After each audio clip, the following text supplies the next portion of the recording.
When people imagine Victorian women, they often picture elegant dresses, grand houses, and afternoon tea. But before any of that could happen, every woman had to begin her day with a routine that would seem surprisingly difficult to modern eyes. There were no electric water heaters, no showers, no hair dryers, and in many homes, no indoor plumbing at all. A wealthy woman usually woke in a bedroom, warmed by a fireplace that had burned through the night. A servant might bring fresh water to her room before she even left her bed. Poor women, however, often woke in crowded homes where several family members shared a single room. During winter, the air could be cold enough to see one's breath indoors. The first task of the day was washing. Most women did not take a full bath every morning, but they did wash their face, neck, hands, and sometimes their upper body using a basin, a pitcher of water, soap, and a cloth. Water had to be heated on a stove or over a fire and carried by hand. In wealthier households, servants performed this work. In working-class homes, women usually did it themselves. Cleanliness was considered a sign of respectability, especially for women. Teeth also required attention. Toothpaste, as we know, it did not exist for much of the Victorian period. Many people used tooth powders made from chalk, charcoal, baking soda, or crushed minerals. Toothbrushes were available, although they were far more expensive than modern versions. Some people cleaned their teeth using cloths or homemade brushes. Hair care was another important part of the morning. Long hair was fashionable and could require considerable effort. Most women did not wash their hair, frequently because the process was time-consuming and difficult. Instead, they brushed it thoroughly every day. Many believed that 100 brush strokes would keep hair healthy and shiny. Brushes, combs, and hairpins were essential items for women of all social classes. Wealthy women often spent additional time arranging elaborate hairstyles, while working women usually chose simpler styles that stayed secure during physical labor. Clothing added another layer of complexity. A Victorian woman rarely slipped into a dress in a few minutes. Even an ordinary outfit involved several layers. Undergarments, stockings, petticoats, corsets, and outer garments all had to be put on correctly. For wealthy women, a maid often assisted with dressing. Poor women dressed themselves, but they still wore multiple layers for warmth, modesty, and practicality by the time breakfast arrived. A Victorian woman had already completed tasks that could take an hour or more. Whether she was the wife of a wealthy businessman, a servant working in a large house, a factory worker, or a mother caring for children, her day began with effort, preparation, and routines that modern people rarely have to think about. Something as simple as getting clean, dressing, and preparing for the day required time, labor, and patience in a world without modern conveniences. For many Victorian women, getting dressed was not a quick task completed in a few minutes. It was a slow and familiar ritual that marked the beginning of each day. As morning light entered bedrooms and kitchens across Britain, women of every social class prepared themselves for work, household duties, social visits, or family responsibilities. The clothing they wore revealed not only their personal taste, but also their place in society. A wealthy woman rarely began with her dress. Instead, she first put on a lightweight linen or cotton chemise, a simple garment worn next to the skin. This layer protected more expensive clothing from sweat and dirt. Over the chemise came drawers or loose undergarments, followed by stockings that were tied or fastened above the knee. Next came the corset. Contrary to many modern myths, not every Victorian woman tightly laced herself into an impossibly small waist. Most women wore corsets because they provided support for the back and helped heavy skirts sit properly. Working women often wore simpler, more practical corsets, while wealthy women sometimes owned several for different occasions. Once the corset was secured, one or more petticoats were added. These layers helped create the fashionable shape of the period while also providing warmth in cold weather. Only then was the outer dress put on. Depending on the decade, dresses could contain large sleeves, long trains, decorative buttons, lace, ribbons, and carefully arranged folds of fabric. A wealthy woman often needed assistance from a maid, especially when fastening complicated garments from behind. Poor women dressed quite differently. They still wore layers, but practicality mattered more than fashion. A factory worker, laundress, seamstress, or farmer's wife needed clothing that allowed movement and could survive hard work. Many working-class women owned only a few dresses and wore them repeatedly until the fabric became thin from years of use. Garments were patched, repaired, altered, and passed between family members whenever possible. New clothing represented a significant expense for many households.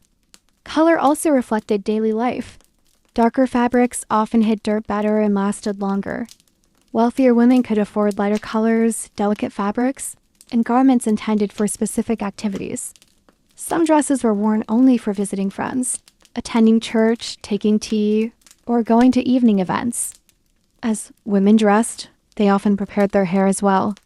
Hair was pinned, braided, curled, or arranged into neat styles depending on age and social status. Mirrors, brushes, combs, ribbons, and hairpins occupied dressing tables throughout the Victorian world. By the time a woman was fully dressed, she could be wearing several layers weighing many pounds. Yet to her, the process felt entirely ordinary. It was simply part of daily life. As the morning continued and breakfast was served, thousands of women stepped into their day wrapped in fabrics, laces, buttons, and traditions that defined an entire era, carrying out lives that were often far more demanding than their elegant appearance suggested. Although Victorian women lived in the same country and under the same queen, their daily lives could be completely different depending on how much money their families possessed. A wealthy woman and a poor woman might pass each other on the same street, yet their experiences from morning until night could seem as though they belonged to different worlds. In a large house, a wealthy woman often woke in a private bedroom furnished with curtains, carpets, wardrobes, and perhaps even a fireplace. Servants might already be downstairs preparing breakfast, lighting fires, cleaning rooms, and carrying water.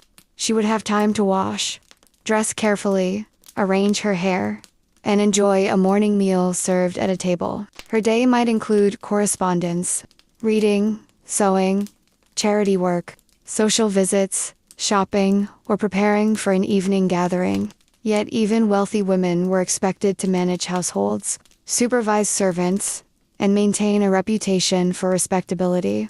Life could be comfortable, but it was not entirely free of responsibility. For poor women, mornings often began much earlier and with far less comfort. Many families lived in crowded homes where several people shared a single room. Privacy was rare. Water had to be fetched, fires lit, food prepared, and children cared for before the day's work even began. Some women worked in factories, laundries, workshops, markets, or as domestic servants. Others took in sewing or washing to earn a small income. Their days were long and physically demanding. Clothing revealed many of these differences. Wealthy women owned dresses for different occasions and seasons. They could afford finer fabrics, decorative trims, and professional dressmakers. Poor women usually owned only a few dresses, wearing them repeatedly until the fabric became thin or damaged. Garments were carefully repaired because replacing them was expensive. Food also varied greatly. Wealthier households enjoyed fresh bread, meat, vegetables, tea, fruit, and desserts on a regular basis. Poor families often relied on bread, potatoes, porridge, soup, and whatever inexpensive food was available. During difficult times, many women worried constantly about feeding their children. Yet, despite these differences, women across social classes shared many common experiences. They worried about illness, cared for family members, washed clothes, mended garments, and faced the challenges of childbirth and motherhood. They exchanged advice with sisters, mothers, neighbors, and friends. They laughed together, shared stories, and found comfort in familiar routines. As evening approached, both rich and poor women often sat near a source of warmth. Whether a grand fireplace or a simple stove, the day's work gradually ended. Candles flickered softly. Needles moved through fabric as sewing continued by lamplight. Children drifted to sleep. Outside, the streets grew quiet. And although wealth could change many things, every woman eventually sought the same comforts: safety, family, rest, and hope for a better tomorrow. Few features were admired more in Victorian society than a woman's hair. Long, thick, healthy hair was considered a symbol of beauty, femininity, and good health. Many women spent years growing their hair, sometimes until it reached their waist or even lower. Unlike today, however, maintaining such hair required patience, time, and a great deal of daily care. Most Victorian women did not wash their hair every few days. In fact, many washed it only once every few weeks. This was not because they disliked cleanliness, but because washing long hair was a difficult task. Water had to be heated, carried by hand, and poured carefully into basins or tubs. Drying thick hair could take many hours, especially during cold weather when homes were damp and poorly heated. Instead of modern shampoos, women often used simple soaps, homemade cleansers, or herbal mixtures. Some rinsed their hair with diluted vinegar to increase shine. Others used infusions made from rosemary, lavender, chamomile, or other plants believed to strengthen the hair and improve its appearance. Recipes were often passed from mothers to daughters and shared among friends, sisters, and neighbors. Daily brushing formed the most important part of hair care. Many women believed that brushing the hair 100 times each evening distributed natural oils and kept it glossy. Whether the exact number mattered or not, brushing was considered essential. Hairbrushes, combs, and hairpins were treasured personal items found in homes across every social class. Wealthier women sometimes owned beautifully decorated silver brushes, while working women used simpler wooden tools. Hairstyles varied depending on age, fashion, and occupation. Young women often wore their hair in braids, twists, or carefully arranged buns.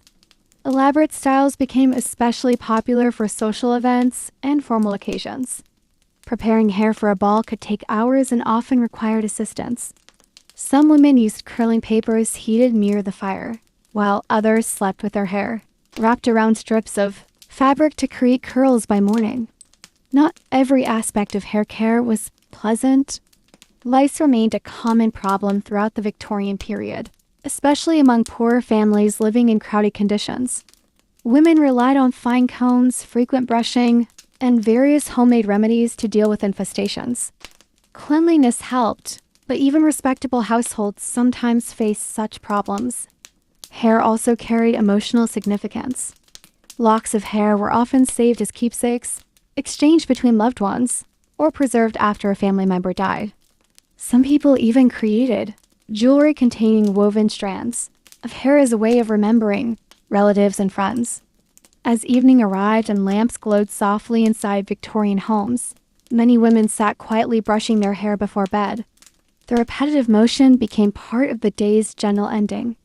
Outside, rain might fall against the windows or wind might move through the streets, but indoors the familiar rhythm of brush strokes continued. It was a simple ritual repeated thousands of times across the Victorian world, linking generations of women through habits that had changed very little for centuries. Among all the subjects that shaped a Victorian woman's life, few were discussed as quietly as menstruation. It was a natural part of life experienced by nearly every woman, yet it was often spoken of in whispers or not mentioned at all. Many girls entered puberty with only a vague understanding of what would happen to their bodies. Some mothers carefully explained the changes that awaited their daughters, while others believed such matters should remain unspoken until absolutely necessary. Older sisters, aunts, female cousins, and even household servants often became important sources of knowledge. A girl's first monthly cycle could be frightening if she had received little preparation, which was not uncommon during the 19th century. Without modern sanitary products, women relied on reusable cloths made from linen, cotton, flannel, or other absorbent fabrics. These cloths were folded several times and worn beneath layers of undergarments. Wealthier women could afford softer fabrics and larger supplies, allowing them to change cloths more frequently. Poorer women often used whatever material was available, including pieces cut from worn garments that could no longer be repaired. After use, the cloths needed to be washed by hand. This was usually done privately using hot water and soap. The cloths were then dried and stored for future use. In many households, women preferred to dry them discreetly, where male family members or visitors would not see them. Such tasks formed an ordinary part of life, even if they were rarely discussed openly. Monthly discomfort varied greatly from woman to woman. Some experienced only mild symptoms, while others suffered from painful cramps, headaches, fatigue, dizziness, or back pain. Modern pain relievers did not exist, so women depended on remedies passed from one generation to the next. Warm bricks wrapped in cloth were sometimes placed near the feet or lower abdomen. Herbal teas made from chamomile, peppermint, ginger, or other plants were popular. Rest was often recommended, although many women simply could not afford to stop working. Factory workers, servants, laundresses, farmers' wives, and mothers continued their daily responsibilities regardless of discomfort. Various superstitions surrounded menstruation as well. In some communities, people believed that a menstruating woman should avoid certain household tasks or food preparation. Others feared that she might affect plants, dairy products, or preserved foods. These beliefs vary from place to place, reflecting how little was scientifically understood about the female body at the time. Yet despite silence, discomfort, and misunderstanding, women developed practical ways to manage their monthly cycles. They shared advice with daughters and friends, exchanged remedies, and relied on knowledge passed through generations. As evening fell across Victorian homes, countless women quietly carried on with sewing, cooking, childcare, laundry, and household work, dealing with their monthly cycles in much the same way women had done for centuries. It was an ordinary part of life, rarely recorded in history books, yet deeply woven into the daily experiences of women throughout the Victorian world. For many people today, the idea of cleanliness begins with a hot shower, running water, and shelves filled with soaps and shampoos. Victorian women lived in a very different world. Yet, despite popular myths, most women cared deeply about personal hygiene and did their best to remain clean and presentable. The challenge was not a lack of concern, but a lack of convenience. Water did not flow from taps in most homes. Every bucket had to be carried, every kettle heated, and every bath carefully prepared. Because of this, a full bath was often a special event rather than a daily routine. In wealthy households, servants spent hours heating water and carrying it to large tubs placed in bedrooms or dressing rooms. The process required considerable effort. A single bath might involve dozens of trips carrying hot and cold water. For poorer women, the task was even more difficult. Families often shared a single tub, and bath day might occur only once a week or even less frequently during winter. Between baths, women relied on daily washing using basins, cloths, soap, and fresh water. Faces, hands, necks, and underarms received particular attention. Clean undergarments were also considered an important part of personal hygiene. Even when a full bath was impossible, changing linen helped maintain comfort and cleanliness. Intimate hygiene was rarely discussed publicly, but women developed practical routines based on knowledge passed between mothers, daughters, sisters, and friends. Mild soaps, warm water, and clean cloths were commonly used. Much of this knowledge remained within female circles and was seldom mentioned in books written by men. Soap itself varied greatly. Some households purchased manufactured soaps, while others relied on homemade versions made from animal fats and lye. These soaps could be harsh compared to modern products, often leaving hands dry after repeated use. Women who spent hours washing clothes frequently suffered from cracked skin, especially during cold weather. The smell of a Victorian home would likely surprise modern visitors. Contrary to popular imagination, houses did not simply smell bad. Instead, they contained a mixture of scents. Coal smoke drifted from fireplaces, bread baked in ovens, furniture polish, candle wax, damp wool, fresh laundry, flowers, and cooking meals all contributed to the atmosphere. Wealthier families often placed lavender sachets in drawers and wardrobes. Rosewater remained popular for refreshing linens and handkerchiefs. Some women dabbed scented waters behind their ears or on, their gloves before social visits. During the evening, after the day's work was finished, many women washed again before bed.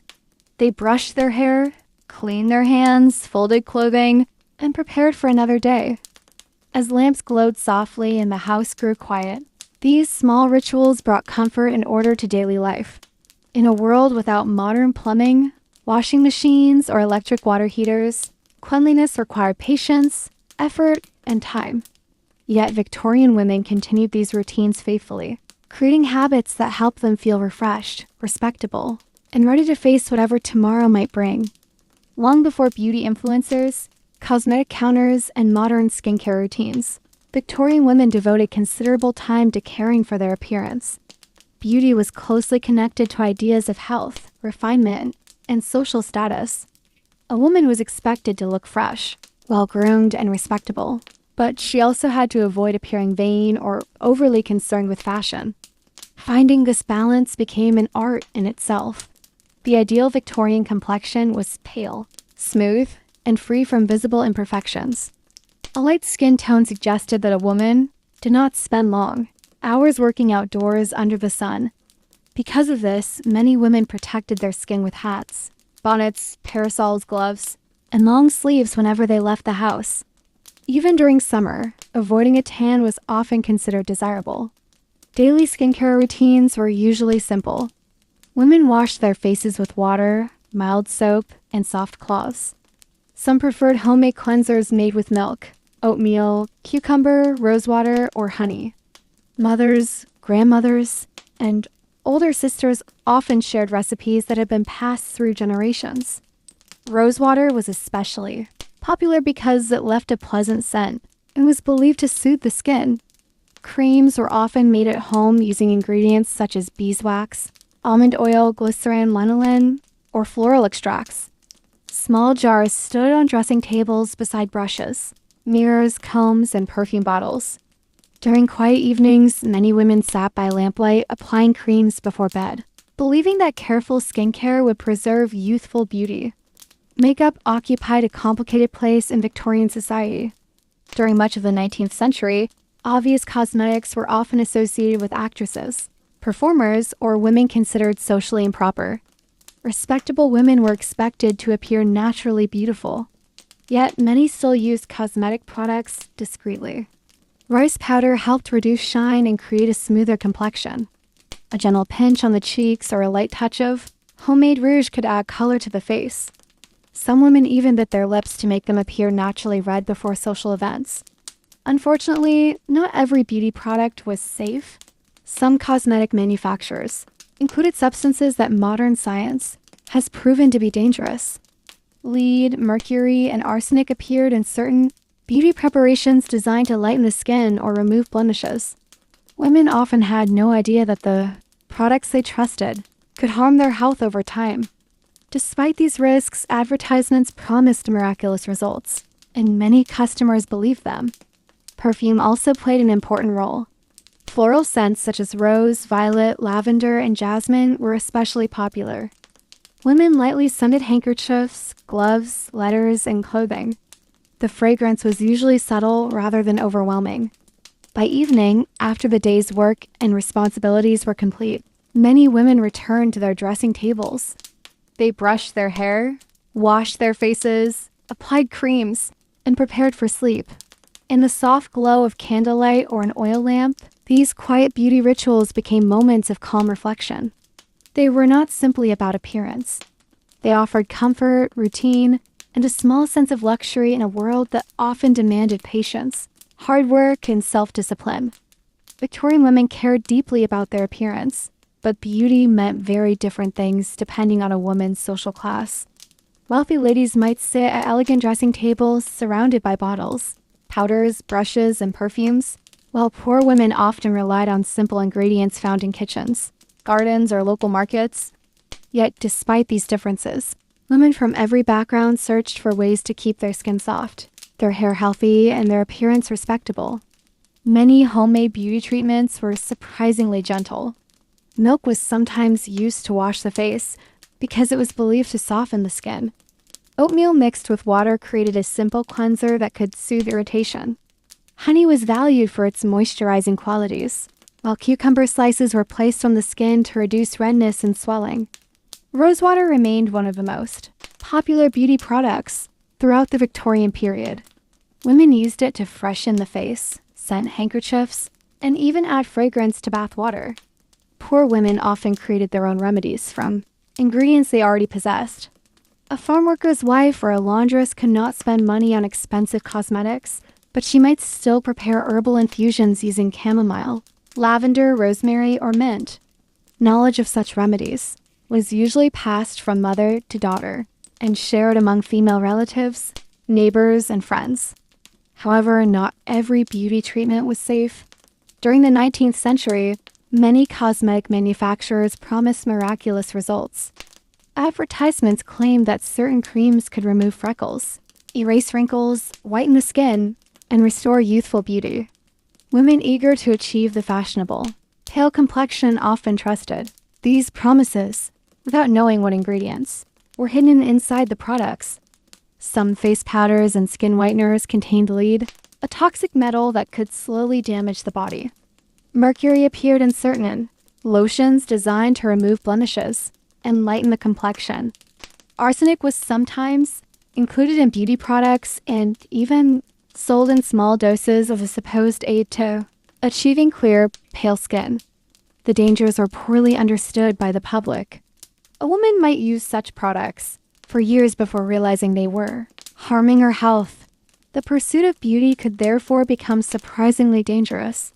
Hair treatments also varied widely.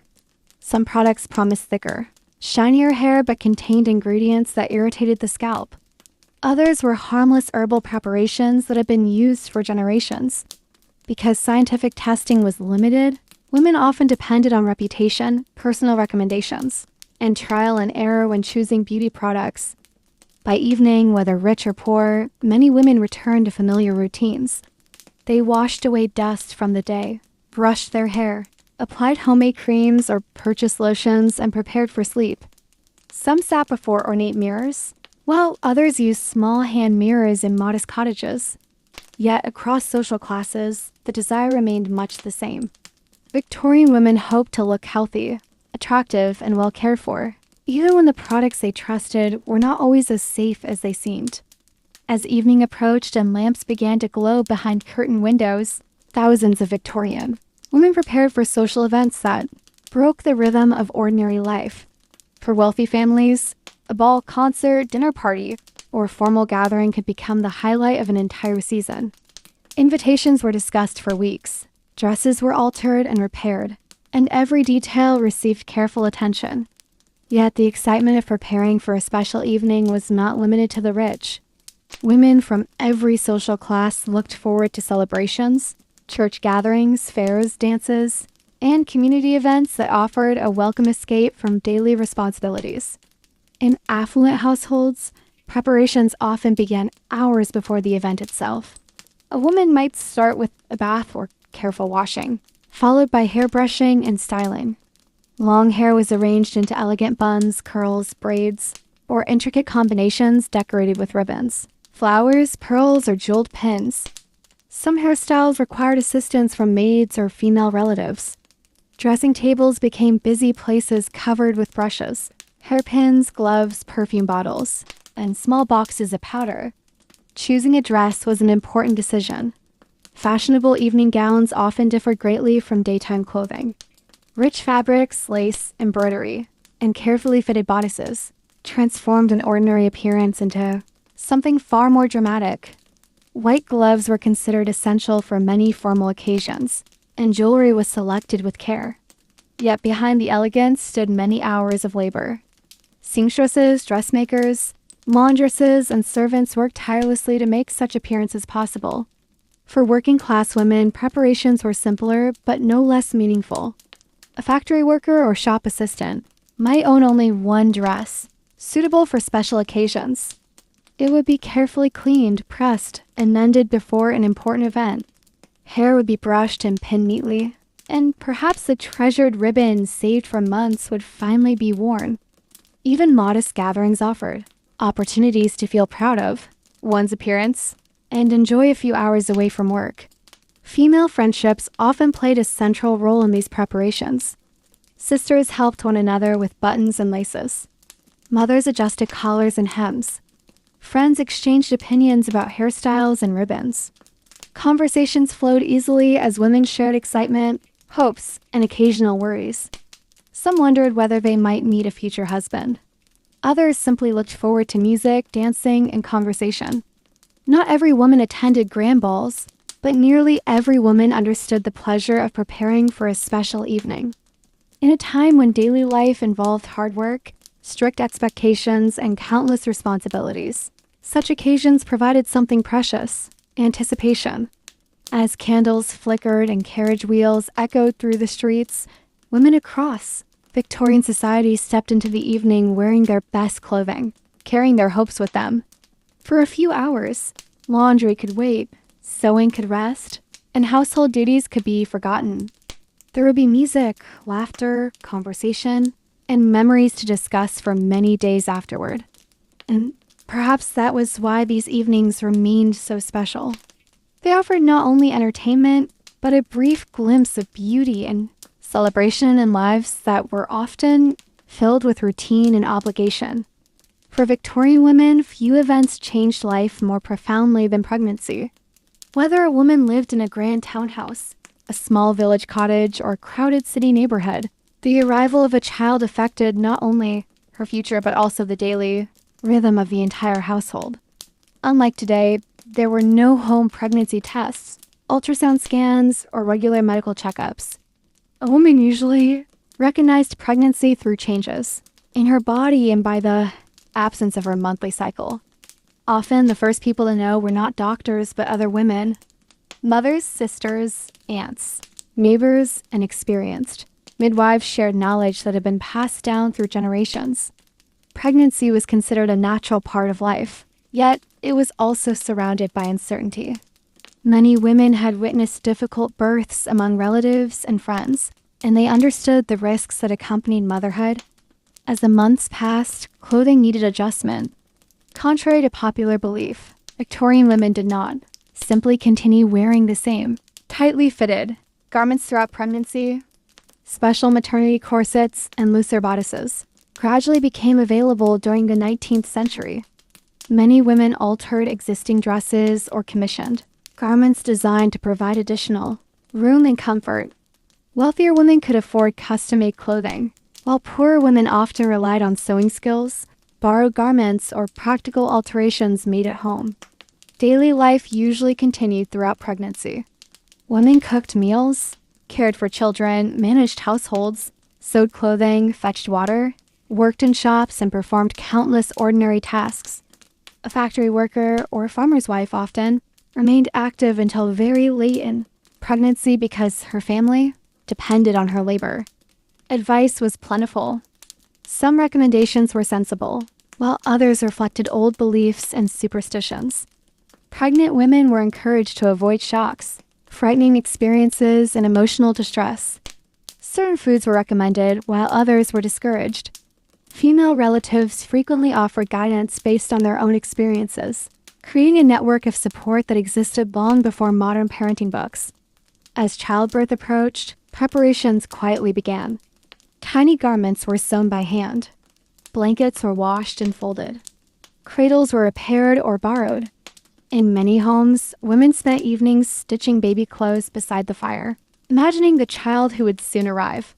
These small acts of preparation brought comfort during a time filled with uncertainty. Childbirth itself was usually attended by female relatives and a midwife, although doctors became increasingly involved during the Victorian era. Men were often absent from the room, leaving women to support one another through the experience. Birth could be joyful, exhausting, frightening, and unpredictable. Every family hoped for a healthy mother and child, yet everyone understood the outcomes could not be guaranteed. As evening settled over Victorian homes and lamps, cast gentle light across sewing baskets and nursery preparations, countless women dreamed about the future. Some imagined a son who would carry on a family name. Others pictured a daughter they would teach to sew, read, and navigate the world. Regardless of wealth or social position, pregnancy connected women through shared hopes. worries, and expectations. It was one of the most universal experiences of Victorian womanhood, shaping families and generations in ways both ordinary and extraordinary. For Victorian women, childbirth was not the end of a journey, but the beginning of an entirely new chapter. After months of waiting, preparation, and anticipation, the day finally arrived when a new life entered the world. Yet, unlike modern hospitals filled with medical equipment and trained specialists, most Victorian births took place at home, surrounded by familiar faces and familiar rooms. Whether in a grand townhouse or a small cottage, childbirth was usually considered a women's affair. Mothers, sisters, aunts, neighbors, and experienced midwives gathered to offer support and assistance. The atmosphere could be calm and hopeful, but it was often filled with uncertainty as well. Every woman understood that childbirth carried risks. Medical knowledge was improving throughout the 19th century, but many dangers remained. Despite these fears, women continued to face childbirth with remarkable courage. Once the baby arrived, attention quickly shifted toward the newborn and the mother's recovery. The first hours after birth were often spent resting, quietly while relatives helped manage household duties. In wealthy households, servants might take over cooking, cleaning, and laundry. Poor women rarely had such luxury. Many returned to household responsibilities far sooner than they would have liked because daily survival depended upon their labor. During the first days, mothers learned their babies' patterns of sleeping, feeding, and crying. Advice flowed from every direction. Older women eagerly shared recommendations based on their own experiences. Some advice was practical and useful, while other suggestions reflected traditions and beliefs that had existed for generations. New mothers often found themselves surrounded by guidance, whether they requested it or not. Infant clothing required significant work. Babies wore soft garments, caps, blankets, and layers designed to keep them warm in homes that could be cold and drafty. Every item had to be sewn, washed, dried, and repaired by hand. Laundry increased dramatically after a child's arrival, adding another responsibility to already busy days. Sleep was often in short supply. Victorian mothers experienced the same nighttime feedings, restless evenings, and moments of exhaustion familiar to parents today. The difference was that there were far fewer modern conveniences to ease the burden. No disposable diapers, electric lights, washing machines, or prepared baby foods existed. Nearly every task required additional time and effort. Yet amid the hard work came moments of great tenderness. Mothers rocked babies beside fireplaces on winter evenings. They sang lullabies learned from previous generations. Tiny hands grasped fingers. Family members gathered around cradles to admire the newest addition to the household. Such moments brought joy that balanced many of the challenges. Across Victorian society, whether rich or poor, motherhood created a shared experience that connected women from very different backgrounds. A wealthy woman caring for her infant in a comfortable nursery and a working-class mother holding her child in a modest cottage often felt the same hopes, worries, and dreams. As evening settled and lamps cast a warm glow across quiet rooms, countless Victorian mothers watched over sleeping babies, wondering what kind of future awaited them. In those peaceful moments, the concerns of the day faded into the background, replaced by something timeless, a mother's love for her child. For many Victorian women, marriage marked one of the most important transitions of their lives. From childhood, girls understood that one day they would likely leave their family home and begin a household of their own. Yet the path toward marriage often looked very different from the romantic stories that later generations imagined. Love certainly existed, but practical concerns such as social status, financial security, family reputation, and future stability also played important roles. Courtship followed rules that seem quite formal today. A young woman was rarely left completely alone with a gentleman. Visits were supervised, letters were often carefully preserved, and social gatherings provided opportunities for conversation under the watchful eyes of relatives and friends. A respectable reputation was considered extremely valuable, and families took great care to protect it. Once a couple became engaged, Preparations for marriage could occupy many months. Dresses were sewn, household linens collected, and plans discussed between families. For wealthy women, marriage often meant moving into a larger home and managing servants. For poorer women, it frequently meant sharing the responsibilities of earning a living while maintaining a household. Despite these differences, the emotions surrounding marriage were often remarkably similar. Excitement mixed with uncertainty, hope mingled with nervousness. One question modern people often ask is how much Victorian brides knew about married life before the wedding. The answer varied greatly. Some mothers spoke openly and gently with their daughters, explaining what marriage would involve and offering practical advice. Older sisters, aunts, cousins, and trusted female friends also shared knowledge. However, many families considered such topics private and uncomfortable. As a result, some young women entered marriage with only limited understanding of the physical aspects of married life. What they often received instead were lessons about kindness, patience, household management, and the responsibilities of becoming a wife. Mothers frequently emphasized maintaining a peaceful home, managing finances carefully, raising children, and supporting one's husband through difficult times. These conversations were usually conducted quietly between women and rarely appeared in public discussions. Wedding days themselves varied enormously. A wealthy bride might marry in an impressive church surrounded by guests, flowers, and elaborate clothing. A working-class bride might celebrate more modestly with family and neighbors. Yet in both cases, the day represented a significant change. After the ceremony, a young woman officially entered a new stage of life, often leaving behind the routines and familiar comforts of her childhood home. The first months of marriage required adjustment. Two people learned to share responsibilities, habits, expectations, and daily routines. Some marriages brought companionship and happiness. Others proved more difficult. Like people in every era, Victorian couples experienced moments of affection, disagreement, joy, and worry. As evenings settled over towns and villages across Victorian Britain, many young brides sat quietly in unfamiliar rooms, reflecting on the changes ahead. Outside, the world continued much as before. Fires burned in hearths, clocks ticked softly, and lamps glowed behind curtains. Yet for these women, life had entered a new chapter. Marriage was not simply a single day of celebration. It was the beginning of a journey filled with challenges, responsibilities, hopes, and dreams that would shape the rest of their lives. Victorian women spent much of their lives surrounded by other women.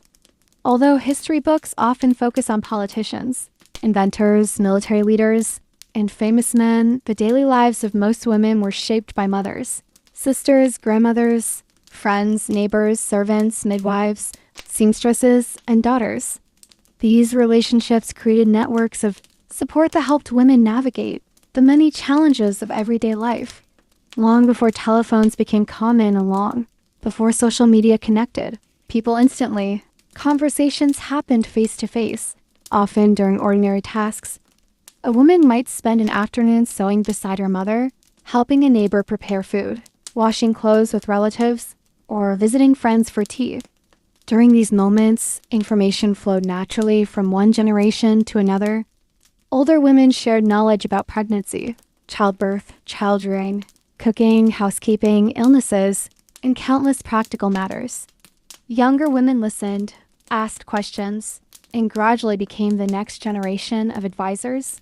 For wealthy women, social visits formed an important part of daily life. Calling on friends, attending tea gatherings, or participating in charitable organizations provided opportunities for conversation and companionship. These visits followed certain social rules, but they also allowed women to discuss concerns that were rarely mentioned in public. A drawing room filled with soft voices and teacups often became a place where worries could be shared and advice received. Working-class women experienced friendships somewhat differently, but it was no less important. Women met while collecting water, shopping at markets, working in factories, attending church, or caring for children. Life could be physically demanding and financially uncertain, making mutual support especially valuable. Neighbors often helped one another during illness, childbirth, or difficult times. A woman facing hardship frequently depended on other women more than anyone else. Conversations covered a wide range of topics. They discussed household budgets, recipes, stubborn stains on clothing, troublesome children, local gossip, upcoming weddings, and family concerns. They exchanged beauty tips, showed remedies for common ailments, and compared methods for keeping homes clean and comfortable. During difficult periods, these conversations provided reassurance. A woman who felt overwhelmed often discovered that others had experienced the same struggles. Female friendships also offered moments of simple joy. Laughter could be heard during sewing circles, family gatherings, and community events. Stories were shared, memories were told, and small victories celebrated. Even in households with limited resources, companionship helped make daily burdens feel lighter. As evening approached and lamps were lit, women often gathered around tables to mend clothing, knit, embroider, or simply talk. Children played nearby while older relatives shared stories from years gone by. The work of the day continued, but so did the conversations that connected families and communities. In many ways, these quiet discussions formed an invisible thread running through Victorian society. They carried knowledge, comfort, traditions, and affection from one woman to another. And as the night grew darker outside and the household settled into peaceful silence, countless women found comfort in knowing they were not facing life's challenges alone. Their friendships, though rarely recorded in history books, helped shape daily life just as surely as any famous event of the Victorian age. When people imagine Victorian women, they often picture young ladies in beautiful dresses, brides preparing for marriage, or mothers caring for small children. Yet most women spent far more years as mature adults than as young brides. As time passed, children grew older, households changed, and women entered new stages of life that were just as important as the ones that came before. For many women, middle age brought a different kind of confidence. After years spent managing homes, raising children, caring for relatives, and solving countless daily problems, they possessed knowledge that younger women often sought. Daughters asked for advice. Neighbors came with questions. New brides listened carefully to their recommendations. These women had experienced joy, disappointment, illness, recovery, births, and losses. Their wisdom was earned through everyday life rather than formal education. In Victorian society, older women often played important roles within families. Grandmothers helped care for children, preserve family traditions, and pass along stories from previous generations. They taught sewing techniques, household skills, recipes, remedies, and family history. During long evenings, younger relatives gathered to hear stories about people and events that had occurred decades earlier. In this way, women became living archives of family memory. Not every later chapter was easy. Death was far more common than it is in many parts of the world today. Diseases that are now treatable could become fatal. As a result, many women experienced the loss of parents, siblings, friends, children, or husbands during their lifetime. Widowhood was a reality that affected countless Victorian women. For some, it brought financial hardship. For others, it meant loneliness after decades of marriage. Yet many widows demonstrated remarkable resilience. Some managed businesses, supervised property, raised children alone, or became central figures within extended families. Mourning customs were especially important during the Victorian era. Black clothing, mourning jewelry, and periods of formal grief helped people express loss in socially accepted ways. A widow might wear black for months or even years, depending on circumstances and personal choice. These customs reflected the deep importance Victorians placed on family relationships and remembrance. Daily life, however, continued. Gardens still needed tending. Meals still had to be prepared. Clothes still required mending. Grandchildren still wanted stories before bedtime. Even during periods of grief, ordinary routines often provided comfort and stability. As women grew older, their lives sometimes became quieter. The intense responsibilities of raising young children gradually faded. Evenings could be spent reading, sewing, writing letters, tending flowers, or simply enjoying conversation with family members. There was often satisfaction in watching younger generations build lives of their own. As the years passed and seasons changed outside familiar windows, many Victorian women found themselves surrounded by memories. Every chair, photograph, piece of jewelry, and handwritten letter carried stories from earlier times. They had witnessed weddings, births, celebrations, hardships, and farewells. And as they sat beside the fire on peaceful evenings, listening to the sounds of family life around them, they became the gentle bridge connecting the past to the future, preserving the stories that might otherwise have been forgotten. As our journey through the lives of Victorian women slowly comes to an end, let us spend one final evening beside the fire and visit a stage of life that was rarely discussed openly but experienced by countless women throughout the 19th century. Just as young girls entered womanhood through puberty and their first monthly cycles, older women eventually reached another important transition. Today, we call it menopause. Victorian women did not fully understand the biological changes taking place within their bodies, but they certainly recognized that a new chapter of life had begun. As monthly cycles became irregular and eventually stopped, women often experienced symptoms that modern people would find familiar. Some reported fatigue, restless sleep, headaches, mood changes, or sudden feelings of warmth. Medical knowledge of the period offered only limited explanations, and many women relied on advice from relatives, friends, and family doctors. Yet despite the uncertainty, most accepted these changes as part of life's natural progression. By this stage, many women had already spent decades caring for others. They had raised children, managed households, supported relatives, endured illnesses, celebrated weddings, welcomed grandchildren, and survived difficult years. Their identities were no longer tied solely to youth or beauty. Instead, they often gained something that Victorian society valued in a different way: experience. Older women frequently became respected figures within their families and communities. Younger generations turned to them for guidance. Their opinions carried weight because they had witnessed so much of life.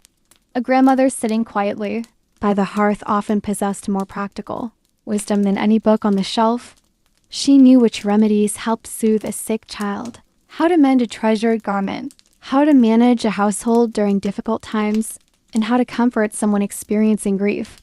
Daily life often became gentler in later years. While responsibilities never disappeared completely, many women finally had opportunities to spend more time reading, gardening, writing letters, sewing, or simply enjoying the company of family. Some watched grandchildren play in the same rooms where their own children had once laughed and grown. Familiar objects carried decades of memories. A worn chair, a family photograph, a teacup, or an embroidered handkerchief could bring entire chapters of life rushing back. Victorian society placed great importance on memory and family history. Older women often became the guardians of these stories. They preserved letters, shared recollections, and ensured that family traditions continued. In doing so, they connected past generations to future ones. And perhaps that is the most beautiful lesson left behind by Victorian women. Their lives were not defined solely by corsets, dresses, social rules, or household duties. They were daughters, sisters, friends, wives, mothers, grandmothers, and storytellers. They navigated menstruation, courtship, marriage, childbirth, illness, aging, and loss while creating homes and communities that shaped the world around them. As the fire grows low and this final evening comes to a close, imagine the quiet glow of a Victorian hearth, the ticking of a clock somewhere in the background, and generations of women whose lives unfolded in these rooms long ago. Their voices may have faded into history, but their everyday experiences remain surprisingly familiar to us today. Thank you for joining this journey through the lives of Victorian women. If you enjoyed spending these peaceful evenings beside the fire, listening to stories from another era, please subscribe for more Victorian-era fireside stories, where together we will continue exploring the forgotten corners of everyday life in the 19th century. Good night, and until our next story by the fireplace,